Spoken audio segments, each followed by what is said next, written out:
Imaginez un instant le ciel au-dessus de l'Ukraine. Ce n'est plus juste du bleu et des nuages, c'est devenu un gigantesque échiquier mortel. Bienvenue dans ce duel aérien de l'automne 2025. Regardez le dessin qui se forme, c'est un choc frontal de technologie. À ma gauche, la Russie, qui joue la carte de la force brute et de la masse. À ma droite, l'Ukraine, qui doit survivre par l'intelligence et l'innovation. Entre septembre et décembre 2025, les règles du jeu ont changé.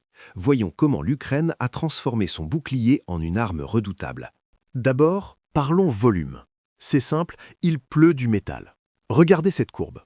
Entre l'été et l'automne, la Russie a tiré en moyenne 175 drones par jour. On a même frôlé la folie en juillet avec plus de 200 tirs quotidiens. Mais regardez bien ici, la courbe s'aplatit.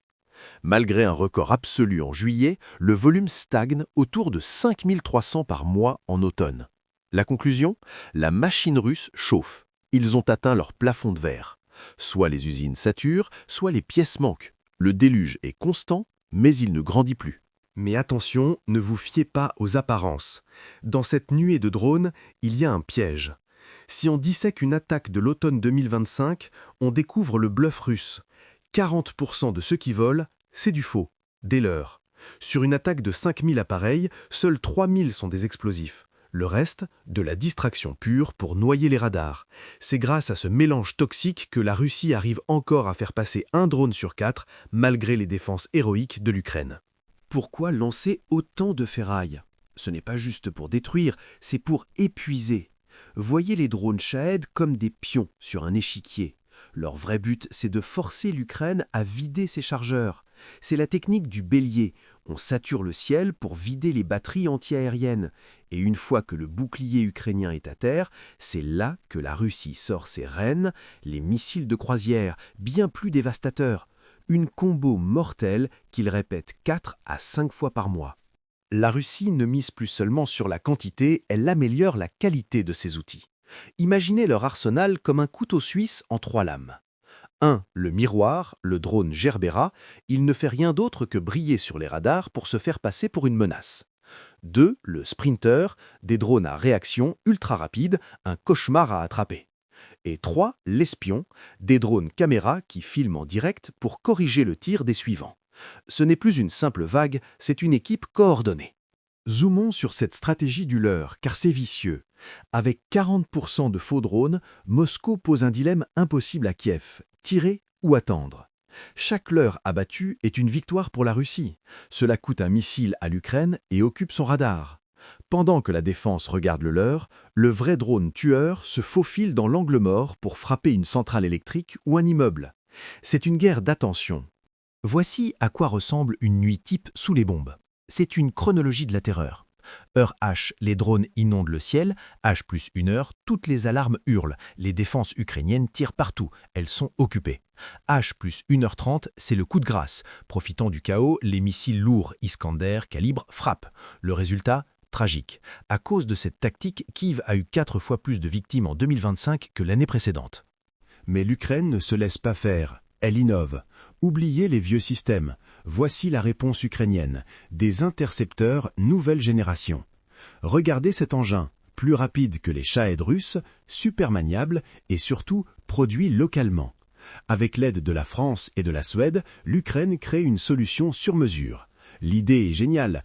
Pourquoi utiliser un marteau de luxe pour écraser une mouche, quand on peut inventer une tapette à mouche ultrasonique? Ici, on touche au nerf de la guerre, l'argent. Le problème initial était suicidaire. Tirer un missile à $1 million pour stopper un drone à $20 000. La faillite assurée. La solution ukrainienne, le drone intercepteur Sting. Il ne coûte presque rien. On inverse la logique. On utilise une arme low cost pour détruire une menace low cost. C'est cette équation mathématique qui permet à l'Ukraine de tenir sur la durée. L'Ukraine ne fait pas que parer les coups, elle rend les baffes. Regardez la carte de la Russie. Ces points rouges, des raffineries et des dépôts de pétrole qui brûlent. En frappant loin derrière les lignes, l'Ukraine assèche le réservoir de l'armée russe. Moins de pétrole, c'est une logistique qui cale, et surtout, moins d'argent dans les caisses du Kremlin pour payer les soldats. C'est une frappe directe au portefeuille. Seule, l'Ukraine ne peut pas tout. C'est là qu'intervient la coalition des volontaires. États-Unis, France, Allemagne, Pologne. Ce n'est pas juste des promesses, c'est du concret. Défense aérienne, missiles longue portée et usines communes. L'objectif, préparer une armée ukrainienne de 800 000 hommes ultra équipés, capable de garantir que plus personne n'osera attaquer ce pays après la guerre. Attention, ne croyez pas que cela se passe loin de chez nous. Nous sommes déjà dans la phase 0 d'une guerre hybride contre l'Europe. Regardez la carte. GPS brouillé dans les pays baltes, câbles coupés, sabotage, drones qui violent l'espace aérien de l'OTAN. La Russie teste nos nerfs et nos frontières. Son but, nous diviser et nous faire peur, avant même que le premier coup de feu officiel ne soit tiré. En résumé, c'est une course contre la montre. Regardez ce cycle infini. La Russie sature le ciel, l'Ukraine innove, la Russie s'adapte, l'Ukraine contre-attaque. Celui qui gagnera ce ciel ne sera pas celui qui a le plus de bombes, mais celui qui apprend le plus vite. C'est le triomphe du logiciel sur l'acier. Pour finir, que faut-il pour gagner en 2026 ? 3 choses. 1. Produire en masse ces petits drones intercepteurs pas chers. 2. Créer un bouclier total mélangeant haute technologie occidentale et débrouillardise ukrainienne. 3. Signer l'échec. Le soutien international ne doit pas faiblir. L'avenir de l'Europe se joue dans ce ciel. Merci de nous avoir suivis et restez vigilants.